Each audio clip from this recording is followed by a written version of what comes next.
Então, boa tarde a todos, obrigado pela vossa presença. Temos aqui um painel muito interessante que envolve utilizadores de Digital Infrastructures e prestadores de serviços. À laia de introdução, eu refleti há pouco sobre a complexidade da função da IT. Já estávamos aqui habituados já há muitos anos que a função IT é uma das funções mais complexas que existem, com desafios a nível das operações, por onde passam investimentos significativos, resposta ao negócio numa tentativa permanente e sem fim para não ser atrito e ser enabler. Tudo isto feito com recursos limitados de tempo e de pessoas e de dinheiro. E nos últimos tempos o que é que nós temos visto? Tudo a complicar-se mais, não é? Porque temos a transformação digital que tem levado a tecnologia para áreas do negócio que até agora, em muitos negócios, não tinham essa premência. Temos visto, por exemplo, e peço desculpa pelo atrevimento, um vir de novo, um renascer do Shadow IT, agora, antigamente, que era uma coisa um bocadinho envergonhada, hoje em dia vem com glamour, chamando-se low code, no code, e que obviamente tem vantagens brutais, mas que desafios brutais também traz para quem tem responsabilidades de IT. Temos, obviamente, o Go to Cloud, que introduz aqui complexidades nas arquiteturas brutais. Temos o fim de uma barreira que dava um certo conforto à função da IT, que era aquele sítio onde acabava o IP, não é? Quer dizer, e a partir dali começava um mundo que já não era da nossa responsabilidade, não é? Com os bons SCADAs e noutros sítios, e hoje em dia essas barreiras caem. Eu penso em todos aqueles que têm funções de IT na área da indústria, na área dos gestores de infraestruturas, onde efetivamente a responsabilidade da função de IT está-se a alargar com todos os riscos, hospitais, onde se fala cada vez mais na convergência do IT com o OT e, portanto, onde essas barreiras desaparecem. Portanto, temos aqui desafios enormes, temos aqui uma audiência que obviamente vai falar sobre eles e vai falar obviamente sobre os aspectos positivos que as infraestruturas trazem, digamos, a resposta a estes desafios. Eu começava lá por fundo, pelo Max da fidelidade, até porque hoje em dia seguradoras, eu acho que nós todos temos de ter boas relações, porque saltamos de evento notável para evento notável e, portanto, seguros é uma coisa que nós temos que ter sempre muitos amigos. E começava pelo Max perguntando, relembrando aqui uma previsão da IDC, que faz parte destas previsões para 2022, que antecipa que até 2026 90% das grandes empresas vão usar a IOPS para implementar soluções de automated remediation, provisioning, de infraestruturas digitais, melhorando a agilidade e a resiliência dos serviços e a disponibilização dessas infraestruturas.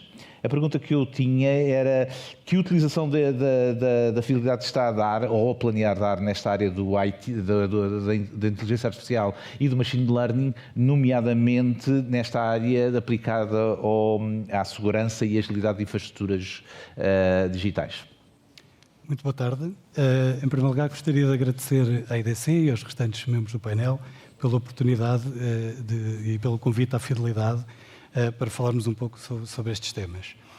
Começando então com a temática da segurança, que hoje estão na ordem do dia.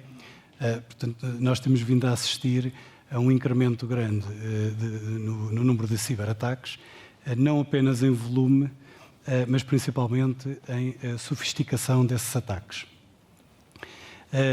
Hoje sabemos que muitos destes ataques, portanto, são levados a cabo por grupos altamente especializados e muito bem organizados, muito bem financiados e que estamos perante uma atividade criminosa, mas com um elevado retorno. Também, fruto da pandemia, portanto, e da massificação do que é o trabalho remoto, Os modelos tradicionais que tínhamos e que usávamos de defesa baseada em perímetro deixam de fazer sentido nos dias de hoje. E as empresas começam a adotar modelos como o Zero Trust, em que são baseados no conceito de que não podemos confiar à partida em nenhuma fonte ou em nenhum fluxo de dados e, portanto, temos que analisar todos estes fluxos e garantir a legitimidade dos mesmos, portanto, antes de permitir o acesso a determinados recursos. Isto tem, no entanto, aqui um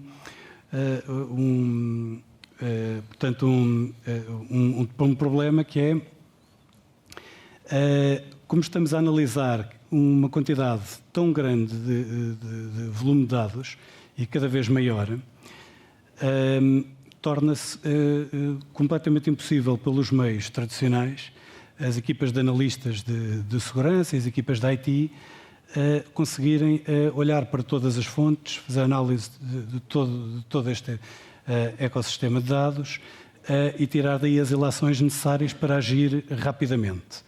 Pronto, e é aí que entram muitos destes mecanismos de inteligência artificial e machine learning que permitem efetivamente fazer análises mais avançadas sobre todos estes data lakes, estabelecer baselines do que consideramos que é o comportamento normal, detectar desvios a esse comportamento normal de forma muito rápida e eficiente e também importante, portanto, apresentar portanto, esta visão holística do que se está a passar no nosso ecossistema a nível de segurança, filtrando a informação, portanto, e dando destaque ao que realmente é importante, em detrimento de outros eventos que possam ser trabalhados com menor prioridade. Se a isto ainda juntarmos mecanismos de automação, podemos atuar de imediato mitigando grande parte destes ataques ou destas ameaças, por exemplo, atuando sobre determinados controles de segurança, barrando um fluxo de tráfego numa firewall ou impedindo um determinado utilizador de aceder a um site malicioso. Isto vem retirar uma carga enorme de cima das equipas dos analistas de sistemas, das equipas da IT, que tradicionalmente faziam esta análise, o que lhes permite que eles se foquem em tarefas de maior valor acrescentado, como, por exemplo, a criação de novos automatismos ou tarefas que implicam, por exemplo, um decisor humano. Eu elencaria talvez dois drivers para que as organizações devam investir neste tipo de tecnologia. E o primeiro tem exatamente a ver com isto, que é a sustentabilidade das equipas de segurança e das equipas de IT. E o segundo é, sendo que estes grupos criminosos têm acesso a estas tecnologias, usam muitas vezes automação muito eficiente nos processos de ataque, uma empresa que não utiliza o mesmo tipo de mecanismos fica em clara desvantagem. Portanto, não só perante os atacantes, mas até perante as restantes organizações. Porque nós sabemos que há sempre um racional financeiro por trás destes ataques, um racional de o menor esforço possível para o maior ganho possível. E, portanto, se estou indeciso entre atacar duas empresas, uma eu percebo que não tem mecanismos evoluídos de defesa, a outra tem, a probabilidade é eu selecionar a que não tem estes mecanismos tão evoluídos de defesa. Mas saindo um bocadinho aqui do contexto da segurança, para dar outro exemplo, onde hoje estamos na fidelidade proativamente a usar este tipo de tecnologias, é, por exemplo, na otimização de performance.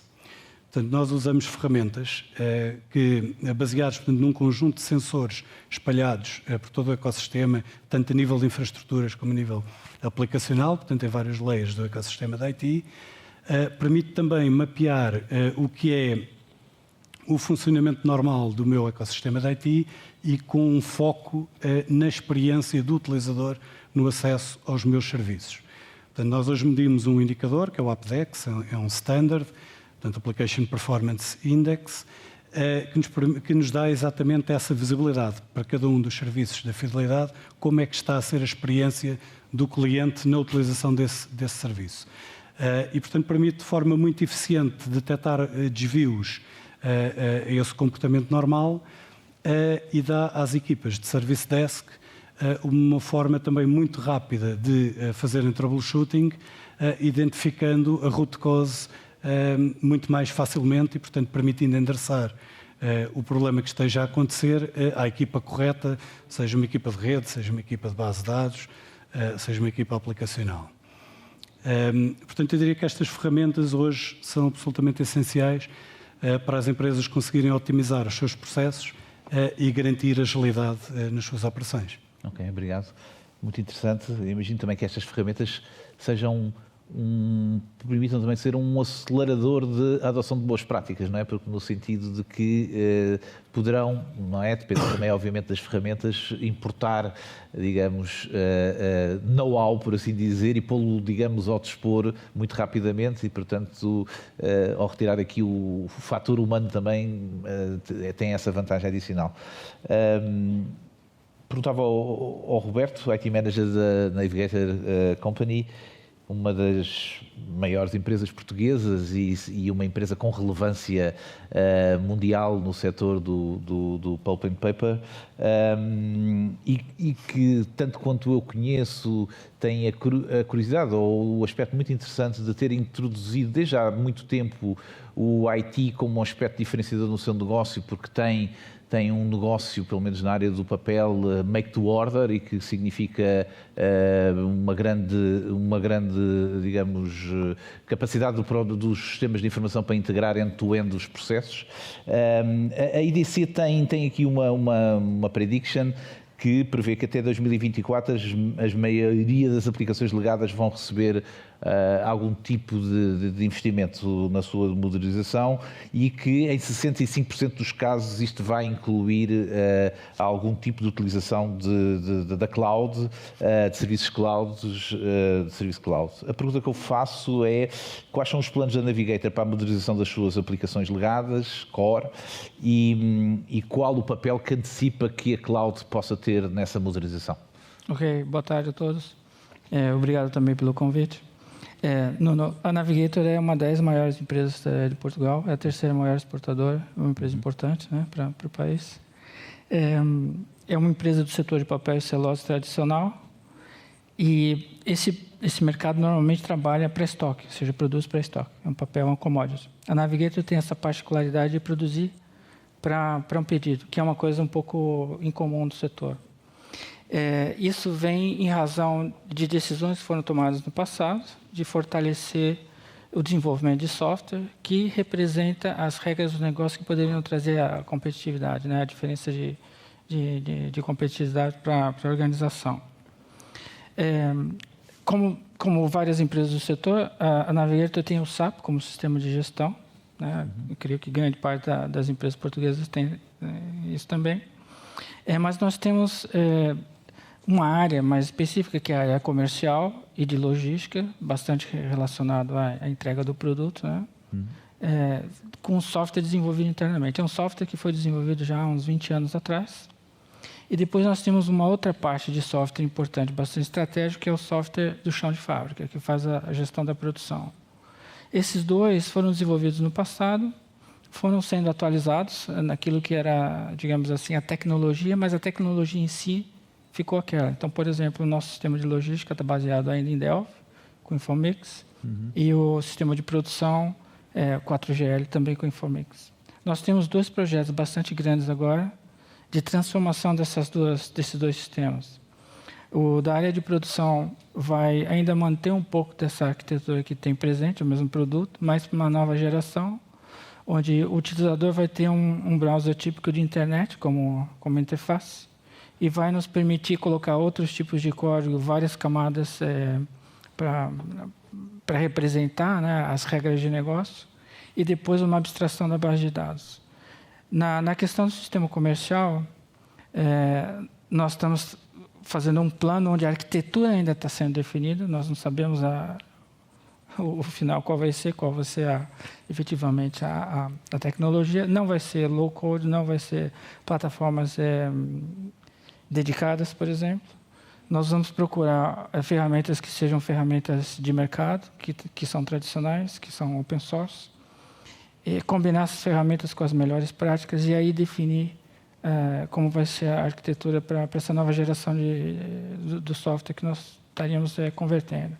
De toda maneira, nossa ideia no caso das aplicações próximas da produção, que tem uma sensibilidade de tempo de processamento muito grande, é ir para uma arquitetura Edge, onde eu poderia ter a orquestração do software, a distribuição do software centralizado, por exemplo, em cloud, mas a operação, o processamento da informação próximo de onde acontece o processo, né? Da máquina de papel, próximo da máquina de papel.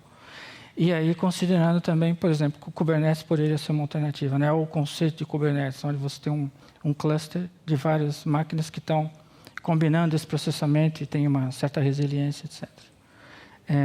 No caso do software da área de logística, que chamamos de 3C, ou na camada comercial, a nossa intenção é que ele seja agnóstico de cloud, ou seja, eu posso rodar ele localmente nos nossos data centers ou em cloud, ou numa combinação dos dois.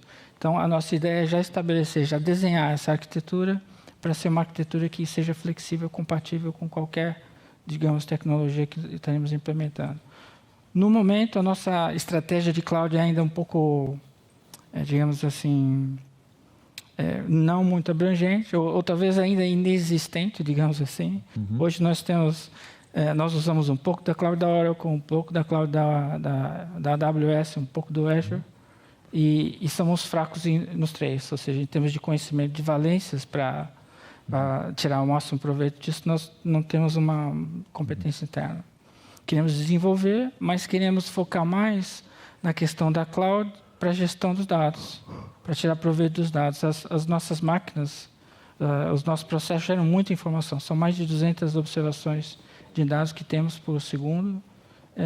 E são dados que podem ser usados, como foi colocado aqui pelo nosso colega, podem ser usados para fazer uma predição, fazer uma análise se a máquina está indo para o caminho certo, se ela precisa de uma manutenção, coisas assim. Então, a nossa prioridade, por enquanto, em vez de ir para hosting, onde eu coloco os servidores, etc., é como eu faço proveito dos dados utilizando a plataforma de cloud, que nós ainda vamos decidir qual.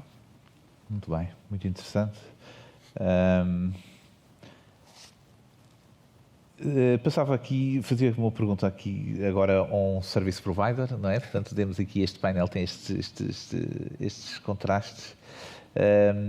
E até aproveitando aqui também esta abordagem que o Roberto fez do Edge, a IDC obviamente antecipa um crescimento brutal do Edge Computing. O Edge Computing, de uma maneira ou outra, com este nome ou outro, sempre esteve presente, mas vai crescer e obviamente esse Edge Computing e Edge Data têm que ser integrados nos processos de negócio, com segurança, com fiabilidade, com capacidade de administração, e a IDC prevê exatamente que em 65% das grandes organizações haverá investimentos fortes nesta área.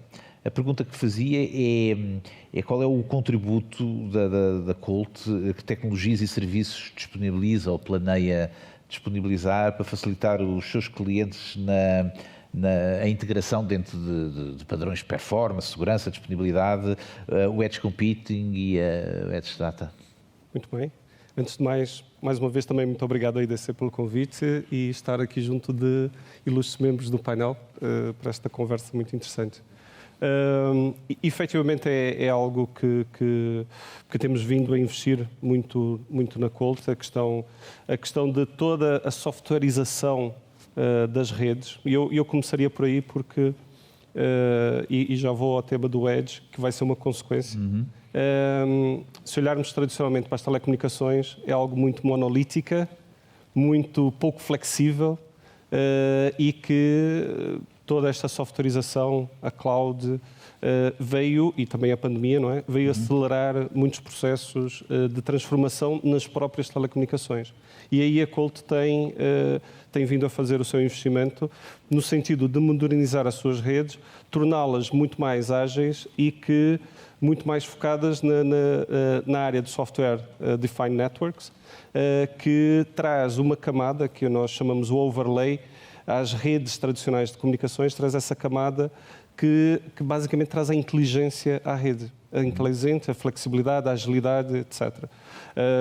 SD-WAN, tecnologias SD-WAN, capacidade de ligar multi-cloud, segurança embebida na própria gestão da rede. Portanto, é algo que temos vindo a fazer nesse sentido, grandes investimentos nesse sentido.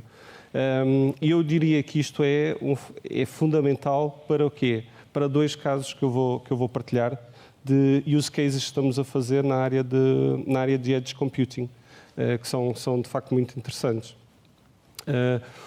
Portanto, todos estes investimentos que a Colt tem feito é no sentido de criar aquilo que nós entendemos como Network as a Platform.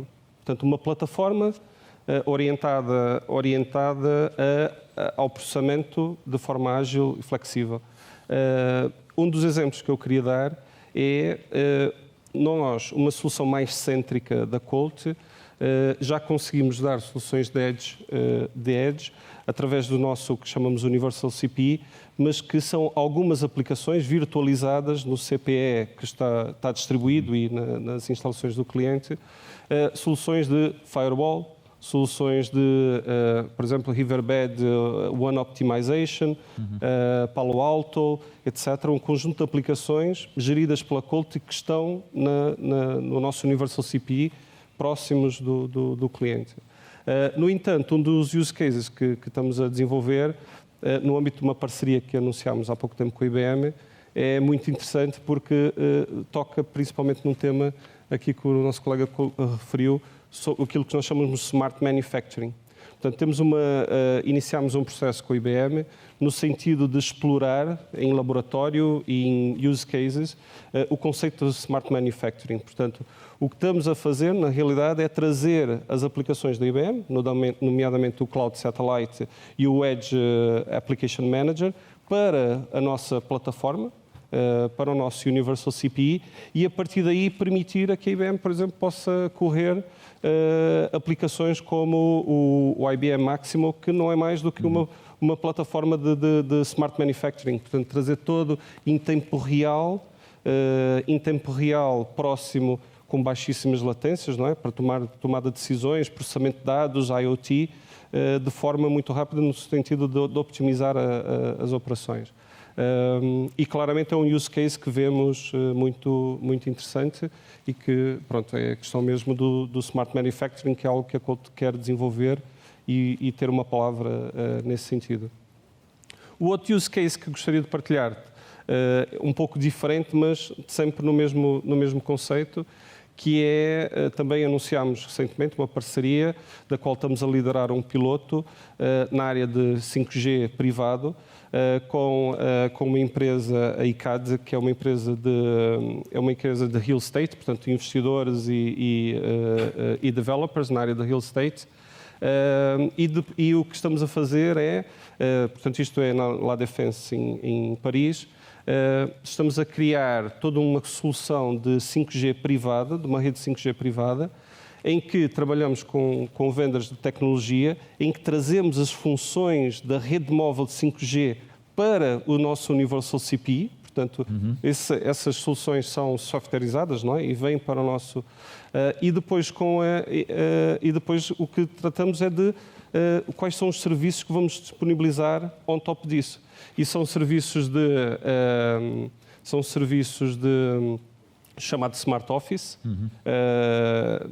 porque efetivamente e falou-se aqui, muito mudou com a pandemia, já não há aquele conceito dos headquarters brilhantes, altos, portanto a força de trabalho distribuiu-se e portanto hoje em dia acho que até o grande desafio é como trazemos as pessoas de volta e como é que colocamos as pessoas a colaborar.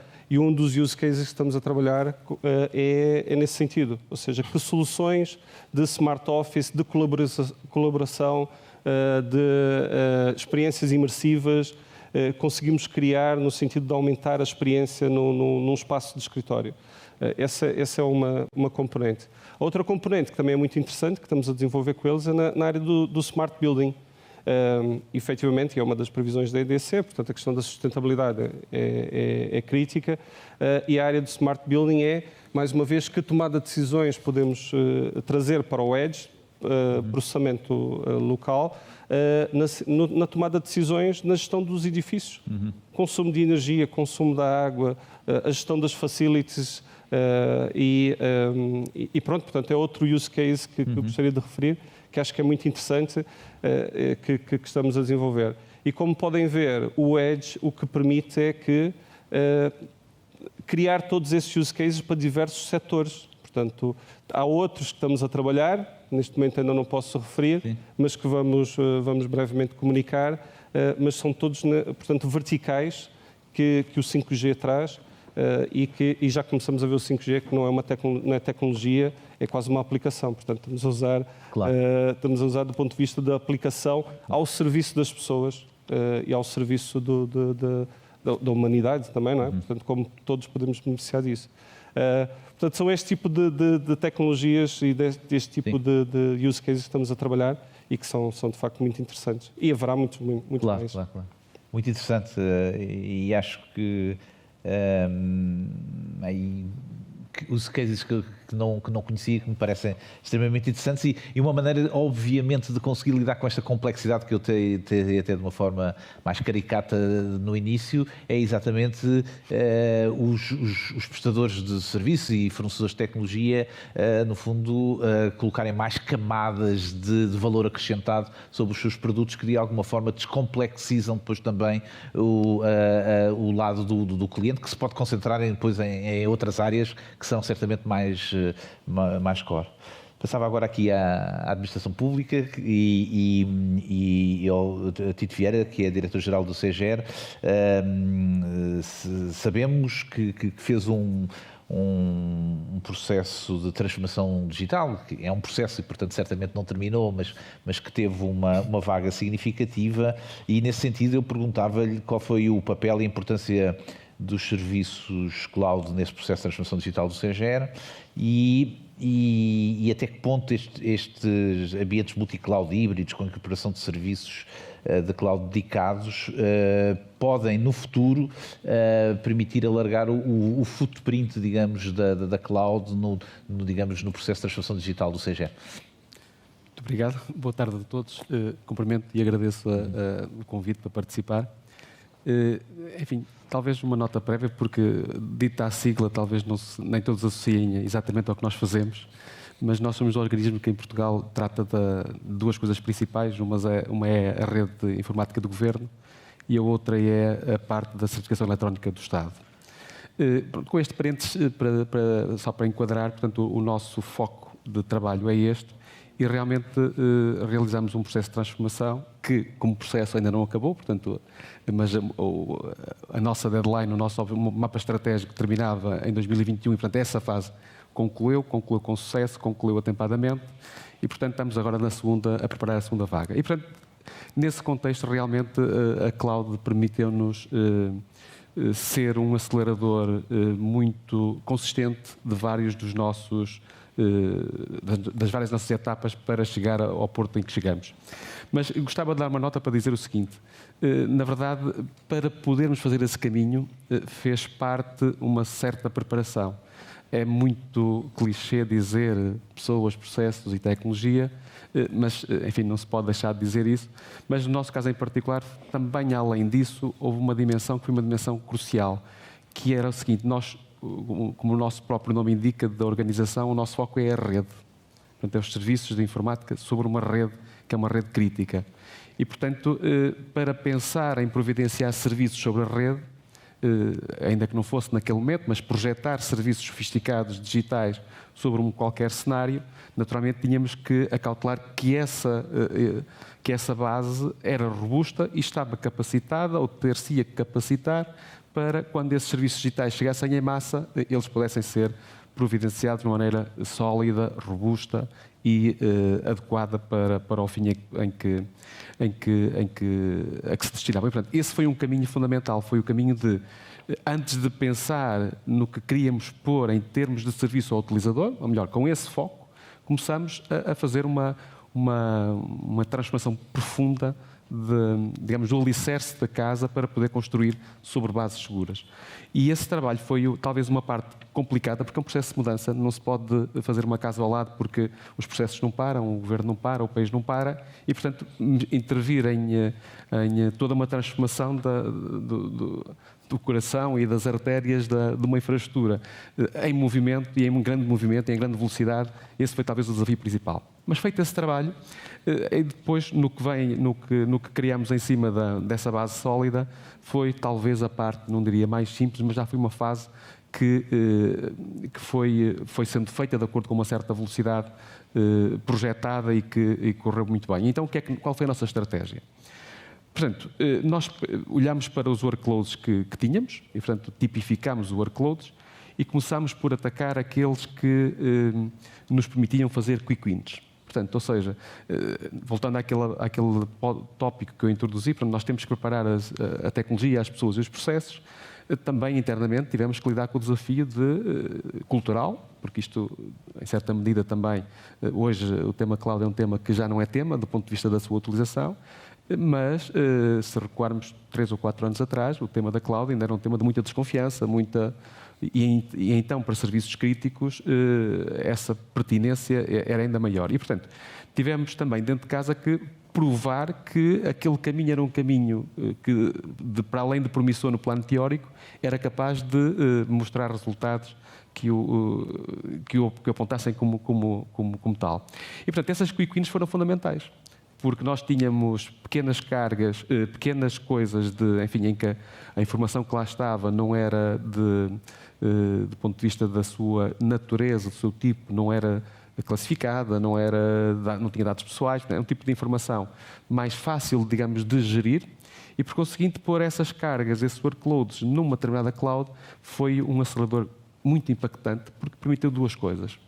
Primeiro, resolver-nos problemas substancialmente fortes de manutenção, porque é preciso manter, enfim, os cogumelos aparecem, os sistemas de informação aparecem, depois há um período de tempo em que são muito úteis e depois há um período de tempo em que eles já não são úteis, não interessam, mas alguém tem que os manter, porque se não os mantermos, há os problemas de segurança a aparecerem em cada vez mais forte, com cada vez mais força, e, portanto, esse workload foi muito fácil de mostrar, porque fizemos mais rápido, mais ágil e sem toda a simplificação possível de manutenção. Portanto, as equipas que faziam aquela manutenção ficaram maravilhadas porque puderam dedicar-se a coisas de maior relevância para poder libertando-se daquelas tarefas que eles próprios não gostavam de fazer.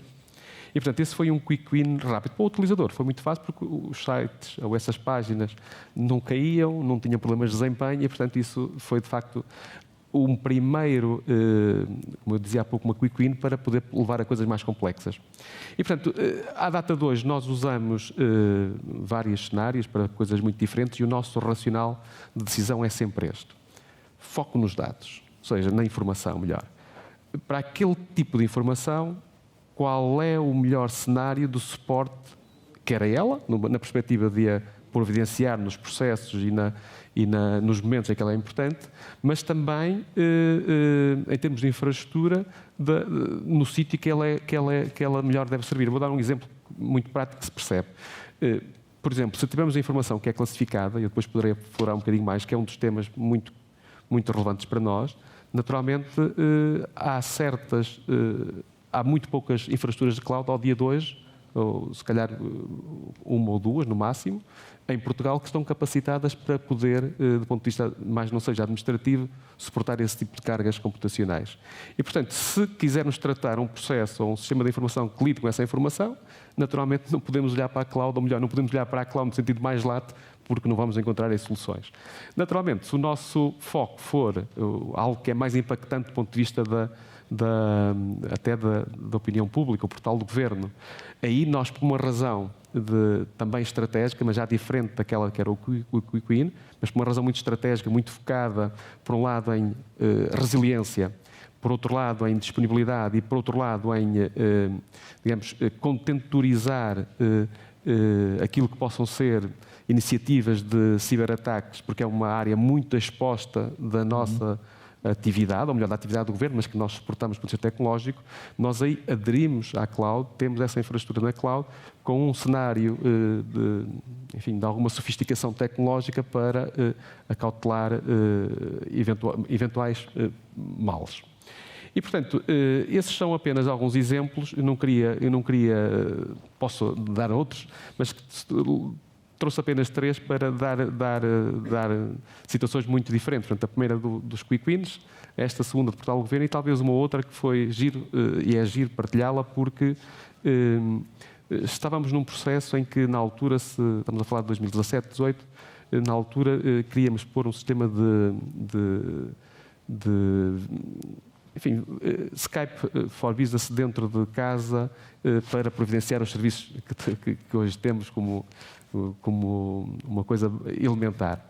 E, portanto, esse foi um exemplo de giro. Porquê? Porque o projeto tinha começado e, na altura, estávamos a correr colocámos esta estratégia em movimento. E, portanto, aquele projeto que era suposto ter todo suportado on-prem, de repente colidia com esta estratégia, porque o raciocínio foi este. Bom, o que é que aqui vai ser tratado que tenha que estar dentro de portas, não é? Que tipo de informação é que aqui vai ser tratada? Que, digamos, as chamadas de voz, nós usamos um operador de voz e confiamos. O SMS, usamos operadores de telecomunicações e confiamos. E, portanto, a questão que se tem que pôr não é para aquela tipologia de informação, há aqui gente, empresas, organizações, que têm uma estrutura, uma capacidade e uma sofisticação muito melhor do que nós dentro de portas para providenciar aquele serviço. E, portanto, o tema foi, bom, não vamos fazer dentro de portas porque tem que ser dentro de portas, vamos perceber o que é que queremos salvaguardar e dessa informação identificada, ver como é que ela é respondida. E, portanto, isso levou-nos, e é por isso que este exemplo é giro, porque levou-nos a interromper o caminho que estávamos a percorrer a essa época para pôr um Skype for Business dentro de portas e fazer logo movimentação para a cloud nativo. E ainda bem que o fizemos, porque depois, entretanto, veio a pandemia e isso provou que era um caminho certo. Enfim, e são apenas estes 3 exemplos, outros poderiam ser dados, mas talvez a palavra-chave seja o foco na informação que queremos tratar e nos processos e depois sobre ela ver quais são os recursos computacionais, on-prem ou fora, ou híbrido, que melhor respondem às exigências daquele negócio. Muito bem. Obrigado. Acho a IDC tem muito interessante. A IDC tem aqui uma previsão que diz que 60% das grandes organizações vão fazer investimentos em cloud dedicada e esta previsão, dita assim, pode até parecer um retrocesso, mas é essencialmente um passo em frente, não é? Porque essas clouds dedicadas vão ser, obviamente, potenciadores de maior adesão e acho muito curioso com o use case estava a ser partilhado pela Colt, porque também se fala em 5G dedicado, não é? E, portanto, estamos a ver aqui investimentos interessantes que podem ser, não retrocessos, mas sim dar saltos, digamos, quânticos, por assim dizer, para a utilização destas tecnologias. Carlos, sabemos que as arquiteturas multi-cloud irão dominar, não é? Portanto, será algo com que todas as organizações vão ter que lidar e gerir. A minha pergunta é como é que service providers como a Equinix podem ajudar a lidar com estes desafios de complexidade através de disponibilização de infraestruturas com provisioning, self-provisioning, com gestão transparente de ativos e com maior controle e previsibilidade de custos. Muito obrigado pela pergunta, Nuno. E, antes de tudo, mais obrigado a todos pela participação. Prazer estar no teu ilustre painel. Para quem não conhece a Equinix, de facto, nós temos cerca de 230 data centers à volta do mundo. Somos aproximadamente um universo de 10 mil clientes que nós ajudamos. Temos à volta de 2 mil operadores de rede e vamos em cerca de 3 mil provedores de serviços de cloud e de internet. Em Portugal realmente temos um data center que tenta, sem dúvida nenhuma, dar resposta a esses problemas e a esta complexidade. Vemos, obviamente, as empresas, e aqui vimos a descrição clara neste caminho de transformação digital e nos principais desafios que encontram. Temos claro que, a partir do momento em que realmente saímos daquele perímetro do on-premises, imediatamente as coisas ganham um nível de complexidade.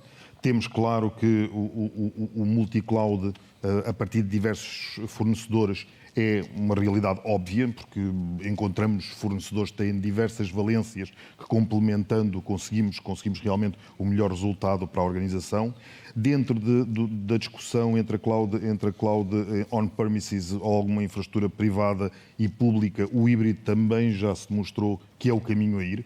E isto cria todo um contexto de complexidade, que é onde nós temos tentado maioritariamente encetar os nossos esforços no sentido de ajudar as empresas, porque temos essa consciência que no momento em que ultrapassem este fosso de complexidade, cria uma vantagem diferencial tremenda e uma vantagem competitiva sem dúvida significativa. E no final realmente o negócio está preocupado com o seu crescimento e com o seu desenvolvimento e não tanto com o que são os requisitos exatamente de um IT. Portanto, todo o nosso desenvolvimento tem sido no sentido de realmente simplificar esse processo, quer por apoio, por consultoria, através de Global Solutions Architects que estudam em cada uma das indústrias e qual a melhor forma de podermos apoiar e criar infraestruturas resilientes que consigamos integrar de forma fácil e escalável, sem dúvida. Há algumas partes em que realmente há avanços significativos absolutamente visíveis e um deles que nós vemos é Cloud Automation. Cloud Automation é sem dúvida nenhuma um dos caminhos a seguir no sentido de reduzir toda aquela carga de trabalho adicional que estávamos habituados para um provisioning, e o Carlos mencionou muito bem o tempo que leva normalmente a ter um novo circuito ou a ter um novo asset a funcionar. Isso não é algo que ao dia de hoje possa ser aceitável. Portanto, esse time to market é suportado por um processo de automation, automaticamente consegue libertar recursos, simplificar processos, criar novos assets, billings entendíveis, inclusive já no Reaction Driven Automation, no qual integramos ferramentas de inteligência no qual o próprio sistema aloca e, se me permite a expressão, desaloca recursos à medida das necessidades em cada momento. Esse é um dos pontos, sem dúvida nenhuma, acho que dentro da tendência que nós vimos, esta parte do automation.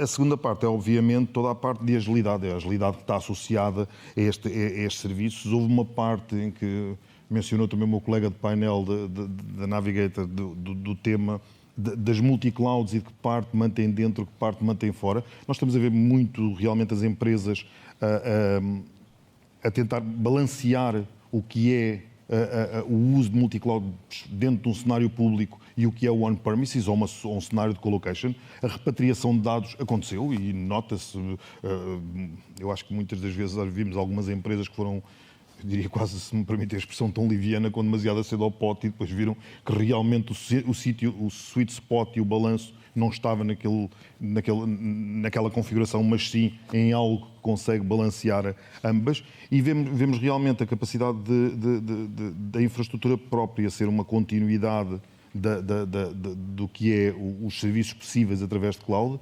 e vice-versa. Obviamente que o desenvolvimento de Kubernetes, de containers, de microservices auxiliam tremendamente essa migração entre workloads, entre os dois lados, até conseguir chegar a este, que é o que nós procuramos sempre com os nossos clientes, é realmente chegar a este nível de otimização perfeito, em que conseguimos ir buscar o melhor de ambos os mundos e construir uma solução que, do ponto de vista financeiro, obviamente apresenta o melhor performance, eficiência, escalabilidade e tudo mais. Dentro também da nossa oferta e do que conseguimos propor, toda a parte, e o Carlos também mencionou com detalhe, todo um desenvolvimento de APIs que consigam integrar diretamente com a própria infraestrutura do cliente numa plataforma total de auto-provisioning, de modo a que consumir recursos e reajustar recursos ao longo do tempo para cada necessidade, para nós é absolutamente o ponto crítico onde cada organização deve procurar sem dúvida o seu equilíbrio. Mencionou o meu colega também de painel a dificuldade realmente das clouds onde estão, na maioria delas realmente as grandes availability zones continuam muito centradas no centro da Europa, nos principais mercados de Frankfurt, Londres, Paris e Amsterdão, mas a verdade é que algo que nós estamos a fazer desde há quase 20 anos, quando criámos o primeiro local neutro em Portugal para ligar todos os operadores e com soluções de colocation, neste momento está também a ser o local eleito para os grandes fornecedores de cloud público virem levantar os seus sistemas e as suas clouds em Portugal. Eu acredito que ao dia de hoje e muito provavelmente a muito curto prazo, a cenários híbridos no qual se consigam use cases com latências extraordinariamente baixas, porque esse é um dos problemas, sem dúvida nenhuma, quando junto aos dois mundos, que eles estejam próximos, com latências extraordinariamente baixas vão ser possíveis em Portugal a muito curto prazo, tal e qual, e pondo as empresas portuguesas a competir ao mesmo nível de qualquer empresa que esteja sediada em Amsterdão ou que tenha headquarters em Amsterdão, ou em Frankfurt, ou em Londres, ou em qualquer uma destas geografias no qual esta capacidade já existe. Isto, resumindo entre tudo o que eu disse, criar sem dúvida nenhuma todas as condições para ultrapassar esta complexidade absoluta de sistemas, aproximando-se sempre a ideia de ambos os universos, de modo a que num mesmo local uma empresa consiga potenciar o que necessita e os recursos que necessita, seja dentro do público, do on-premises, seja dentro de um fornecedor público de cloud. Portugal acho que está num bom caminho e vemos já realmente esse interesse. E aliás a Google acabou de falar antes de nós e são um exemplo claro, já estão connosco e aliás já dão serviço a partir daqui e todos os outros estão a segui-los. Portanto eu acredito que temos um amanhã muito apetecível e estamos a criar as condições. Há dados que provavelmente pouca gente conhece, mas Lisboa tem neste momento o custo de conectividade IP mais baixo do planeta. É uma coisa absolutamente extraordinária. Portanto, estamos a criar condições de competitividade que poderão pôr as empresas portuguesas realmente a competir ao mesmo nível ou ainda melhor do que nós vemos lá fora. É um orgulho. Muito obrigado. Eu agora vai-me caber aqui uma tarefa terrível, que é ditatorial. Nós tínhamos planeado para este painel 2 rondas de perguntas, mas com a primeira ronda esgotámos o tempo do painel. A IDC montou aqui um painel interessantíssimo, para já grande, no sentido que tem 5 convidados, mas onde junta a componente, digamos, dos utilizadores da tecnologia e dos service providers de tecnologia. A sensação que eu fico e a esperança que eu fico é que, efetivamente, há muita coisa que está a ser feita que vai ajudar a conseguir que esta função da IT, que está exponencialmente a aumentar de complexidade, sejam-lhe dadas ferramentas para poder lidar com ela de forma conveniente. Tenho muita pena de não podermos explorar mais exatamente estas sinergias entre utilizadores de tecnologia e provedores de tecnologia, mas pronto, o tempo aqui urge e eu tenho que terminar esta sessão agradecendo-vos a todos e pedindo à IDC que possa fazer uma temporada 2 deste painel porque merece, e agradecer ao painel, agradecer a todos os presentes, agradecer a quem está a assistir a esta sessão remotamente, relembrar que é importante que avaliem as sessões, que a plataforma digital do evento tem uma ferramenta para poder avaliar e, dito isto, passava a palavra para Gabriel Coimbra para a sequência deste evento. Obrigado a todos e, mais uma vez, peço desculpa por esta corte ditatorial. Podem-me tratar como Nuno Putin e, portanto, fica tudo lá mesmo. Muito obrigado.